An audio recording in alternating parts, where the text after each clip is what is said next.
The shock डॉक्टरीन इस किताब को नाओमी क्लेन ने लिखा है। इसमें वो बताती हैं कि जब दुनिया संकट में होती है, जैसे युद्ध, तूफान, कभी आर्थिक मंदी, तो उस वक्त कुछ ताकतवर लोग कैसे मौके का फ़ायदा उठाते हैं। जब आम लोग डर और परेशानी में होते हैं, तब बड़े बड़े नेता, सरकारें और कॉरपोरेट्स मिलकर बड़े बड़े फैसले कर डालते हैं। फैसले जो आम लोगों से कभी पूछे ही नहीं जाते। कभी अस्पतालें और स्कूल बेच दिए जाते हैं, कभी ज़मीन, तेल और पानी तक निजी हाथों में चला जाता है। और यह सब कुछ होता है सुधार के नाम पर, लेकिन असल में यह होता है सत्ता और मुनाफे का खेल। इस किताब में हम जानेंगे कि कैसे हर संकट के पीछे एक छिपा एजेंडा होता है और कैसे जनता को पहले हिलाया जाता है, फिर बदला जाता है। यह कहानी सिर्फ सिस्टम की नहीं, हमारी सोच की भी है। तो शुरुआत करते हैं द शॉक डॉक्टरीन को।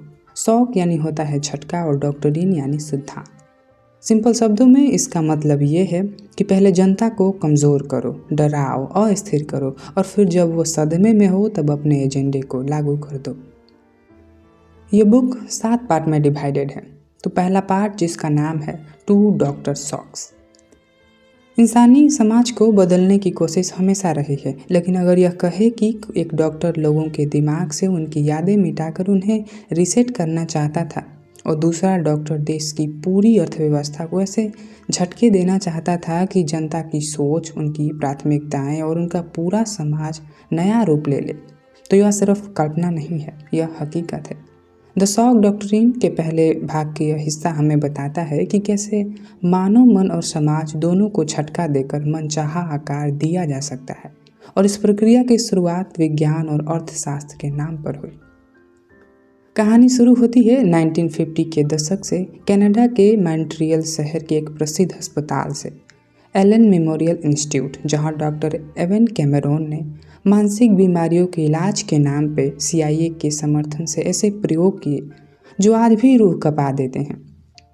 उन्होंने अपने मरीज को दवाओं, इलेक्ट्रिक शॉक्स और एकांतवास के जरिए इस हद तक तोड़ा कि उनके भीतर की यादें, पहचान और सोचने की क्षमता ही खत्म हो जाए। इसे उन्होंने नाम दिया डी पैटर्निंग, यानी इंसानी दिमाग के पुराने पैटर्न को तोड़ना। यह सिर्फ इलाज नहीं था, यह एक तरह की मानसिक यातना थी जिसमें मरीजों को हफ्तों तक बेहोश रखा जाता, दिन में कई बार इलेक्ट्रिक शॉक दिए जाते और फिर रिकॉर्ड की गई आवाज़ें घंटे तक उनके कानों में सुनाई जाती, जैसे तुम एक अच्छी माँ हो या लोग तुम्हें पसंद करते हैं। डॉक्टरों का मानना था कि अगर पुराने विचार और आदतें मिट जाएं तो दिमाग में नई सोच भरी जा सकती है, यानी एक ब्लैंक स्लेट बना दिया जाए जिस पर कुछ भी नया लिखा जा सके। पर ये प्रयोग वैज्ञानिक कम और अमानवीय ज़्यादा थे। ना तो मरीजों की सहमति ली गई और ना ही उनके मानव अधिकार की परवाह की गई। CIA इन प्रयोगों से सीख रही थी कि कैसे किसी व्यक्ति को उसके सोचने समझने की क्षमता से अलग किया जाए और कैसे उसे नया बनाया जाए। ठीक उसी तरह जैसे आगे चलकर गवातनागो बे, अबू गरीब और इराक में होता दिखा। लेकिन ये प्रयोग केवल मानसिक स्तर तक सीमित नहीं रहा। इसी दौर में एक और डॉक्टर शॉक इतिहास में प्रवेश करता है जिसका नाम था मिल्टन फ्रीडमैन। यह डॉक्टर शरीर या मन का इलाज नहीं करता था, यह अर्थव्यवस्था का डॉक्टर था। इसका इलाज था फ्री मार्केट कैपिटलिज्म और इसका औजार था इकोनॉमिक शॉक। मिल्टन फ्रीडमैन का मानना था कि जब तक समाज स्थिर है तब तक लोग सामान्य जिंदगी जी रहे हैं, वे कभी भी बड़ी आर्थिक नीतियों को बदलने नहीं देंगे। लेकिन अगर समाज में कोई बड़ी आपदा आ जाए, जैसे युद्ध, तख्ता पलट, आर्थिक संकट या कोई प्राकृतिक तबाही, तो जनता सदमे में होती है और तभी उन्हें नीतियों के नाम पर कुछ भी स्वीकार कराया जा सकता है। इस विचारधारा का पहला प्रयोग हुआ चिली में 1973 में, जब जनरल पिनोसे ने तख्ता पलट किया और लोकतंत्र को कुचल कर सत्ता में आए। उस वक्त देश गंभीर आर्थिक संकट से गुजर रहा था और जनता डर, अस्थिर और भ्रम में थी। फ्रीडमैन और उसके शिकागो स्कूल के शिष्यों ने पिनोसे को सलाह दी कि इसी वक्त देश को शॉक थेरेपी दी जाए।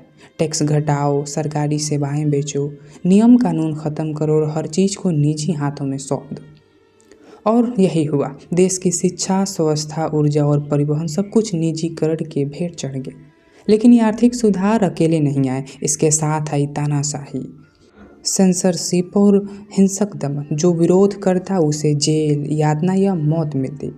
इसी मॉडल को आगे चलकर अर्जेंटीना, रूस, चीन, दक्षिण अफ्रीका और फिर इराक जैसे देशों में दोहराया गया।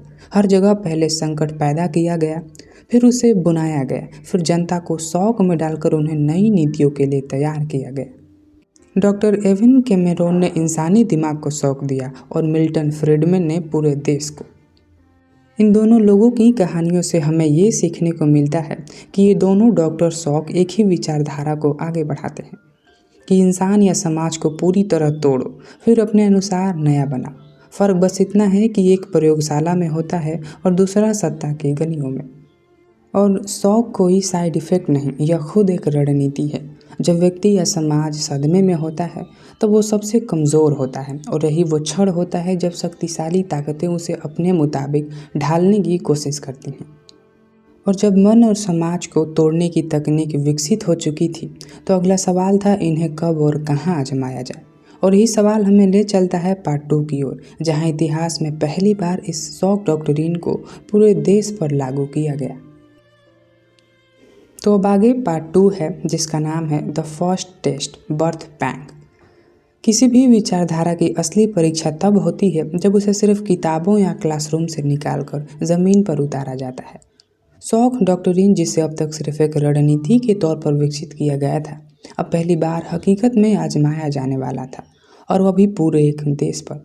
यह कोई सौम्य प्रयोग नहीं था, यह एक खूनी, क्रूर और डरावनी शुरुआत थी, जिसे नॉमी क्लेन काउंटर रेवोल्यूशन यानी पलटवार कहती हैं। इस भाग में हम देखते हैं कि कैसे संकट को हथियार बनाकर लोकतंत्र, योजनाओं और जनता की आवाज़ों को कुचला गया। 1973 चिली एक छोटा सा दक्षिण अमेरिकी देश, लेकिन उस वक्त का सबसे जीवित लोकतंत्र। वहाँ का राष्ट्रपति सैल्वाडोर एलेंदे दुनिया के पहले मार्क्सवादी नेता थे जो लोकतांत्रिक चुनाव से सत्ता में आए थे। वे देश को गरीबी से निकालने के लिए अर्थव्यवस्था को समाजवादी ढांचे में ढालना चाहते थे। शिक्षा, खनिज संपदा, स्वास्थ्य और जमीन को सार्वजनिक नियंत्रणों में लाने लगे। लेकिन उनका यह कदम अमेरिकी और वैश्विक पूंजीवादी ताकतों को नागवार गुजरे। यह वो मौका था जब मिल्टन फ्रीडमैन और उनके शिष्य, जो शिकागो बॉयज़ के नाम से जाने जाते थे, अपने विचारों को ज़मीन पर लागू करने के लिए जोर दे रहे थे, और उन्हें यह मौका मिला तख्ता पलट के रूप में। 11 सितंबर 1973 को जनरल अगस्टो पिनोशे ने सेना के जरिए चुनी हुई सरकार को उखाड़ फेंका। अलेंदे की मौत हो गई, हज़ारों लोगों को जेल में डाला गया, यातनाएं दी गई और हज़ारों को मार दिया गया। उस खून और डर के माहौल में शिकागो बॉयज़ देश में उतरे। उनके पास अब वो खाली कैनवस था जिनकी ज़रूरत फ्रीडमैन की थियोरी को लागू करने के लिए थी। उन्होंने कहा, यही वक्त है कि जब हम शॉक थेरेपी को लागू करें। जनता अभी सदमे में है, विरोध की ताकत कमज़ोर है, और इसी समय बदलाव को अस्थायी रूप से दिया जा सकता है। तो किया क्या गया? सभी सरकारी सेवाओं को निजीकरण कर दिया गया। ट्रेड यूनियन और मजदूरों के अधिकार खत्म कर दिए गए। शिक्षा और स्वास्थ्य प्रणाली को राज्य का नियंत्रण खत्म कर दिया गया। सब्सिडी हटाकर चीज़ों को बाजार के हवाले कर दिया गया। विदेशी कंपनियों को देश के संसाधन खोल दिए गए। किसी भी बड़े आर्थिक बदलाव की कीमत समाज को चुकानी पड़ती है, लेकिन जब ये बदलाव सदमे की हालात में किया जाए तो ये कीमत कई गुना बढ़ जाती है। और चिली में भी यही हुआ। बेरोजगारी बढ़ी, गरीबी बढ़ी और अमीर गरीब की खाई और गहरी हो गई। और आगे चलकर यही मॉडल शॉक डॉक्ट्रिन का खाका बना। पहले डर पैदा करो, फिर नीतियाँ लागू करो, और फिर उस डर को अस्थायी बना दो ताकि कोई सवाल न कर सके। और इस भाग में एक और महत्वपूर्ण बात सामने आती है। जब भी आर्थिक सुधारों की वजह से संकट पैदा किया जाता है तो उसका दोस्त कभी विचारधारा पर नहीं डाला जाता, और चिली में भी यही हुआ। पूरी दुनिया को ये कहा गया कि ये संकट एलेंदे की नीतियों की देन था, न कि फ्रीडमैन की बिना सहमति लागू की गई पूंजीवादी प्रयोगशाला की। तो शॉक डॉक्ट्रिन की पहली असली परीक्षा चिली में हुई, और इसे पार करने के लिए लोकतंत्र को मार डाला गया। जब जनता डर में होती है तब बदलाव आसान हो जाते हैं, लेकिन उस डर की कीमत पीढ़ियों तक चुकानी पड़ती है। तो आखिर में अब तक हमने देखा कि कैसे विचार, प्रयोगशालाओं और सिद्धांत से निकलकर ज़मीन पे उतरे और पहली बार एक देश को झटके से ढालने की कोशिश कर गई। पर सवाल ये उठता है कि जब बदलाव हो जाए तो फिर उस बदलाव को टिकाऊ कैसे बनाया जाए। और यही सवाल हमें ले जाता है पार्ट 3 की ओर। तो अब आगे पार्ट 3 है जिसका नाम है surviving democracy bombs made of law. अब हम उस हिस्से में पहुंच चुके हैं जहां शॉक डॉक्ट्रिन का खेल तानाशाही से निकलकर लोकतंत्र के भीतर खेले जाने लगता है। ये हमें बताता है कि जब सेना, तख्तापलट और डर की राजनीति बेअसर हो जाए तो कैसे कानून, नीतियां और आर्थिक संस्थाएं लोकतंत्र के भीतर घुसकर उसी एजेंडे को आगे बढ़ाती हैं बिना किसी टैंक या गोली के। अब तक शॉक डॉक्ट्रिन मॉडल तानाशाही के दम पर चलता था, लेकिन जब 1980 और 1990 के दशक में दुनिया में लोकतंत्र की लहर आई तब उस एजेंडे को बचाने के लिए रणनीति बदली गई और अब लोकतंत्र के भीतर आर्थिक युद्ध लड़ा जाने लगा, वह भी नियमों, सुधारों और कानूनी जुमलों के जरिए। इस बदलाव का पहला और जोरदार उदाहरण बना मार्गरेट थैचर की ब्रिटेन में सरकार। थैचर का सपना था ओनरशिप सोसाइटी, यानी हर इंसान अपनी संपत्ति का मालिक बने, सरकार को कमज़ोर किया जाए और सब कुछ बाजार के हवाले कर दिया जाए। लेकिन ब्रिटेन जैसे लोकतंत्र में चीली जैसा झटका देना आसान नहीं था। विरोध, यूनियन, वोट और प्रेस जैसे तंत्र उसे रोकते थे। और तभी 1982 में फाल्कलैंड युद्ध हुई, एक छोटा सा युद्ध, लेकिन इसका असर बहुत गहरा था। देश में राष्ट्रवाद उफान पर आ गया और थ्रेचर को वही क्राइसिस मोमेंट मिल गया जिससे उसकी ज़रूरत थी। उसने युद्ध के राष्ट्रवादी माहौल में यूनियनों को तोड़ा, कोयला खदानें बंद की और बड़े स्तर पर निजीकरण शुरू कर दिया। यहाँ से शॉक डॉक्ट्रिन ने एक नया रूप लिया, लीगल शॉक। अब बम नहीं गिरते, अब नीतियाँ और विधेयक गिराए जाते थे। जनता डर में नहीं, भ्रम में होती थी। और यहीं से यह मॉडल अमेरिका, रूस, दक्षिण अफ्रीका और एशिया देशों तक फैल गया। और अगला बड़ा उदाहरण बना लैटिन अमेरिका। वहाँ IMF और वर्ल्ड बैंक जैसे संस्थाओं ने कर्ज के बदले सुधार की शर्त रखी, यानी प्राइवेटाइज और डाई। सरकारें कहती रहीं कि ये मजबूरी है, लेकिन असल में ये मजबूरी बनाई गई थी। संकट पैदा किया गया और फिर उस संकट के नाम पर जनता को सुधार की कसौटी पर घसीटा गया। और ऐसा ही रूस में हुआ। चुनाव जीतकर आने वाले नेता आर्थिक नीतियां पहले ही IMF के पास करवा लेते थे। जनता को सिर्फ नाम भर की भागीदारी मिलती, असल में फैसले एक्सपर्ट्स के हाथ में होते थे। लेकिन यहाँ शॉक डॉक्ट्रिन का चेहरा अब साफ सुथरा, बिजनेस फ्रेंडली और लोकतांत्रिक लगता था, लेकिन असल में इसके पीछे वही विचार था, सदमा दो, लोगों को भ्रम में रखो और सत्ता को कॉरपोरेट हितों के लिए इस्तेमाल करो। तो यहाँ हमें समझ में आता है कि शॉक अब तानाशाही से नहीं, लोकतंत्र के नाम पर दिया जाता है, लेकिन लक्ष्य वही रहता है, जनता को भ्रम में डालकर बाजार को पूरी छूट देना। तो अब आगे हम उस दौर में प्रवेश कर रहे हैं जहाँ न केवल लोकतंत्र को भीतर से कमज़ोर किया गया, बल्कि इतिहास को ही ख़त्म करने की कोशिश की गई।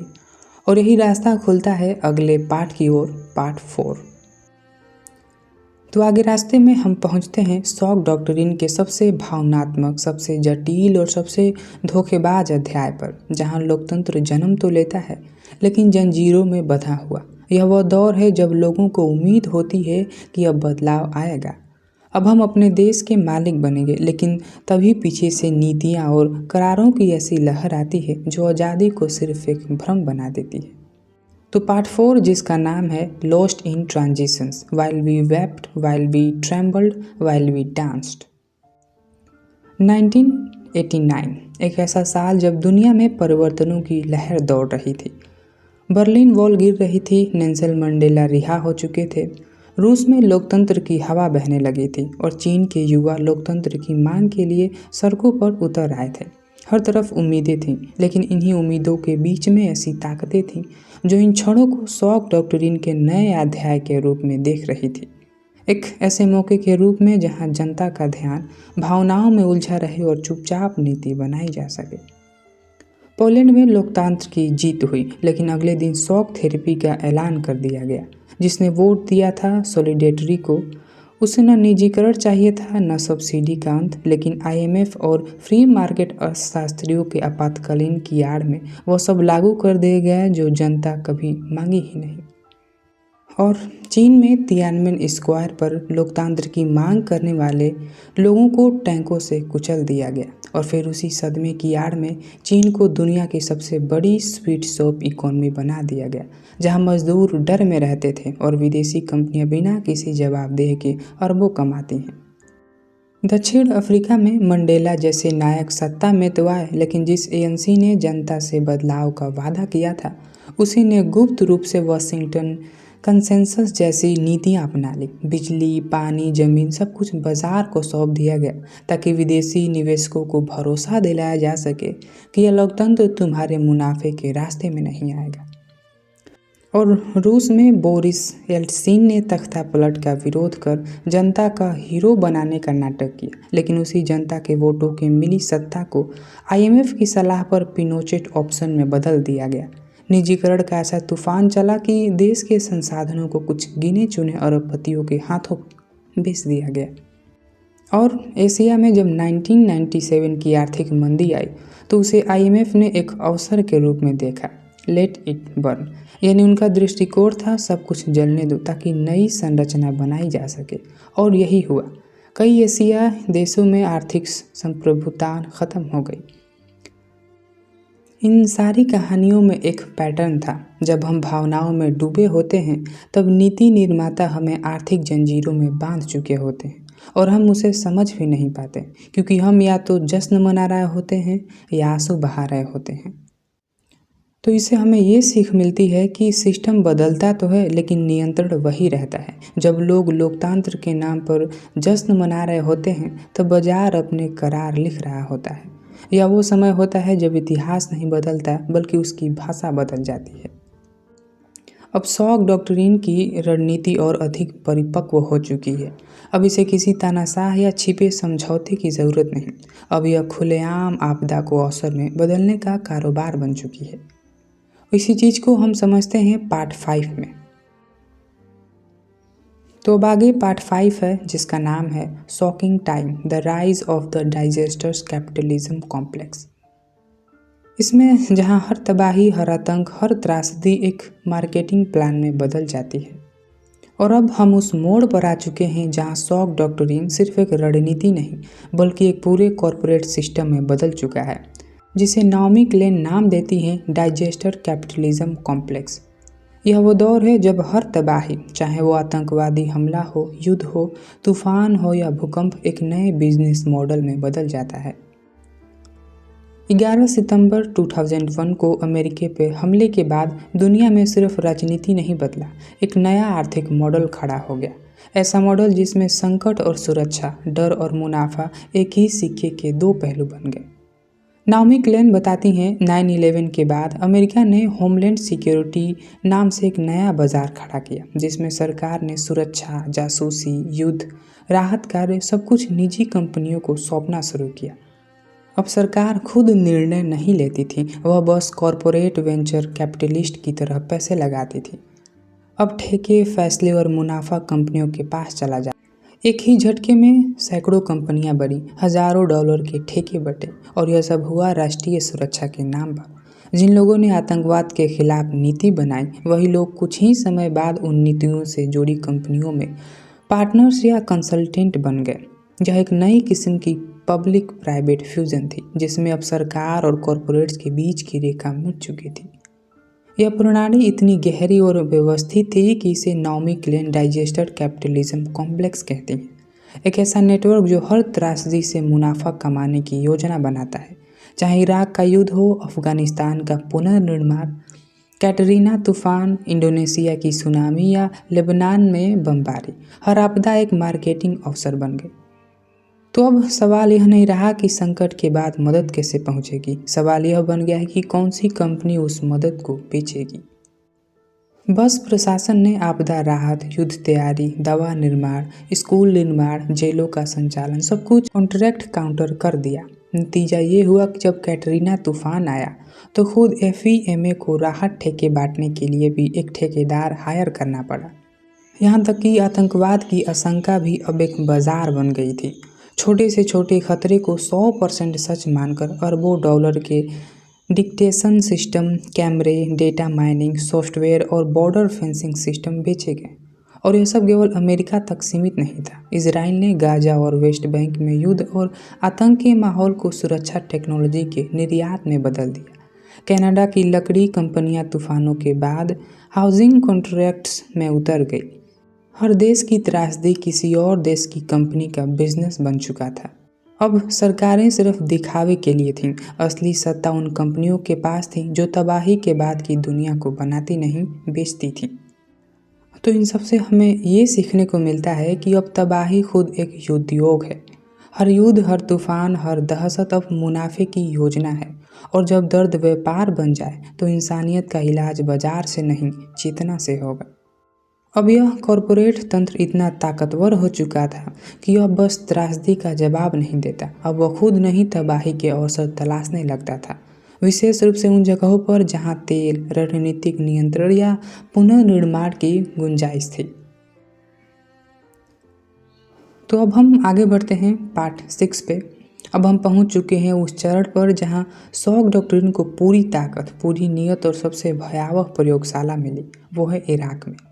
तो पार्ट 6 का नाम है Iraq full circle over shock. यह दिखाता है कि कैसे युद्ध, आर्थिक नीति और कॉरपोरेट्स लालच का ऐसा घालमेल हुआ कि जिसने एक देश को ब्लैंक स्टेट की तरह मिटा दिया और फिर उस पर इराक इंक नाम का नया ब्रांड छाप दिया गया। इराक पर हमला सिर्फ युद्ध नहीं था, यह एक मॉडल निर्माण की कोशिश थी। शॉक एंड एव नाम की सैन्य रणनीति सिर्फ बीमारियां नहीं थी, यह एक मानसिक हथियार थी। इसका मकसद था जनता को इस कदर डराना कि वो हर तरह के बदलाव को स्वीकार कर ले। 2003 में अमेरिका ने सिर्फ एक तानाशाह को नहीं हटाया, उसने इराक की पूरी व्यवस्था, उनकी नौकरशाही, सार्वजनिक क्षेत्र, कानूनी मुद्रा, सब कुछ तोड़ डाला। एविन कैमरून ने जिस तरह मरीजों के दिमाग को ब्लैंक स्लेट बनाने की कोशिश की थी, वैसे ही अमेरिका ने पूरे इराक को एक नया देश बनाने की प्रयोगशाला में बदल दिया। और इस काम का नेतृत्व किया पॉल ब्रेमर ने, जिसने इराक इंक लॉन्च करने के लिए भेजा गया था। उसने आते ही लगभग 5 लाख सरकारी कर्मचारियों को निकाल दिया, जिनमें शिक्षक, डॉक्टर, इंजीनियर और सैनिक शामिल थे।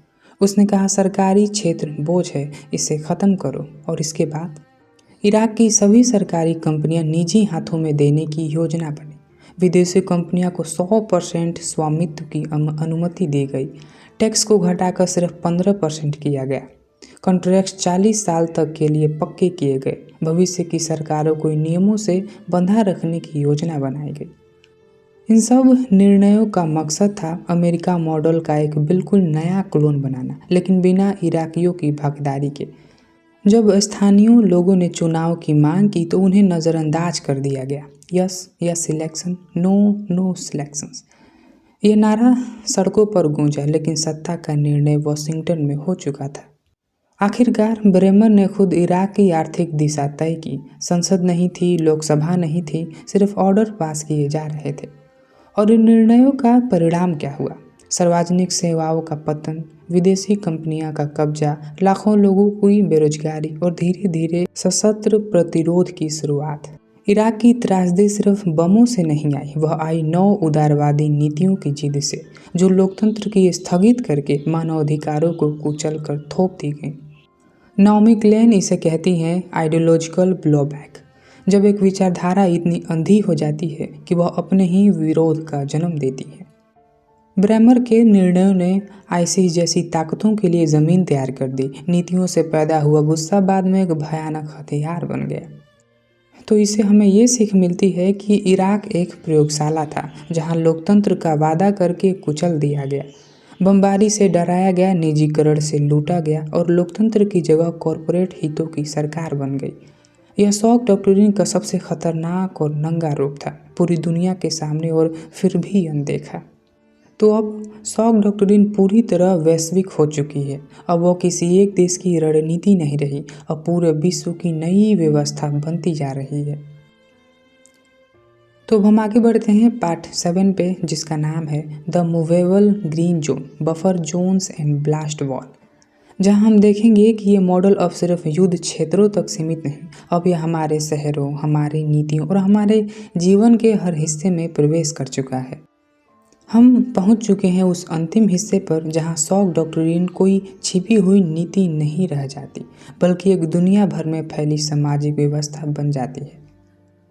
तो पार्ट 7 यह एक गहरी चेतावनी है। जब तबाही और पुनर्निर्माण का कारोबार चलता है तो उसका सबसे खतरनाक असर यह होता है कि दुनिया दो हिस्सों में बढ़ जाती है, सुरक्षित और असुरक्षित, अमीर और असहाय, ग्रीन जोन और रेड जोन।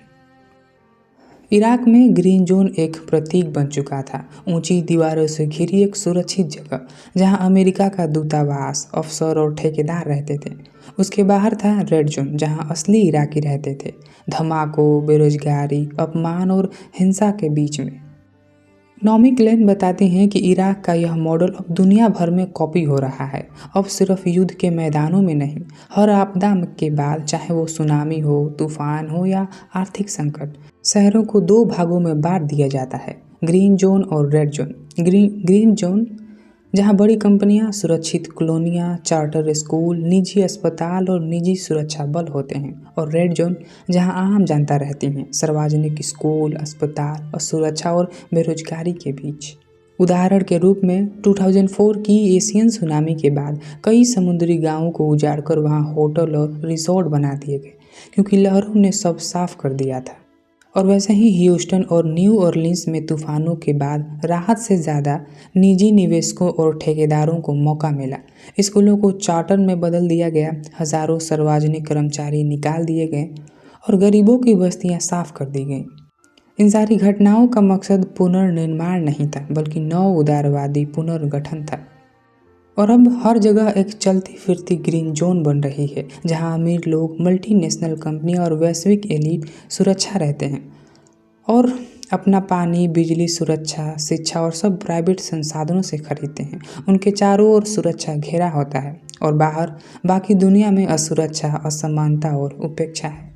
इस दुनिया में अब आपका भविष्य तय होता है आपकी आमदनी और आपकी पहुंच से, न कि आपकी ज़रूरतों से। डाइजेस्टर कैपिटलिज्म कॉम्प्लेक्स अब न सिर्फ संकट से मुनाफा कमाता है, अब वह सुरक्षा भी बेचता है, और जो खरीद नहीं सकता वह बाहर छूट जाता है। तो आखिर में हमें ये समझना होगा कि अब दीवारें दुश्मनों से नहीं, आम लोगों से बचने के लिए बनाई जाती हैं। ग्रीन जोन्स और रेड जोन सिर्फ युद्ध क्षेत्र नहीं, अभी हमारे शहरों, समाजों और चेतना में घुस चुकी हैं। यह वो भविष्य है जहां असुरक्षित होना कोई हालात नहीं, एक स्थायी पहचान बन चुका है।